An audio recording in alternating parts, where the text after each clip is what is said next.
बघता बघता 2024 संपलं सुद्धा आणि कधी संपलं ते कळलंच नाही. येस, 31st आम्ही सगळे एकत्र आलो होतो.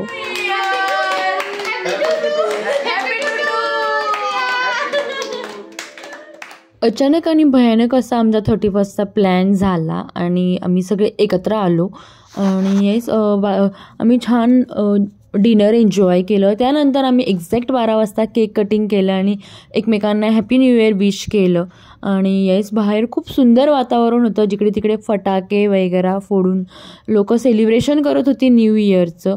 एक्झॅक्टली मी सुद्धा तेच म्हणते की आपण each and every phase of life enjoy केला पाहिजे, छान जगलं पाहिजे. आणि आमच्यात राहून सियासुद्धा खूप छान एन्जॉय करायला शिकली आहे. इनफॅक्ट ती आमच्यात मॅचसुद्धा झाली आहे. तिनेसुद्धा केकवर ताव मारला आणि गेम्स वगैरे खेळलो, खूप मज्जा केली. आणि येस, तुम्हाला सगळ्यांना नवीन वर्षाच्या खूप खूप शुभेच्छा. भेटूयात आपल्या नेक्स्ट व्लॉगला. तोपर्यंत काळजी घ्या, आनंदी राहा. बाय.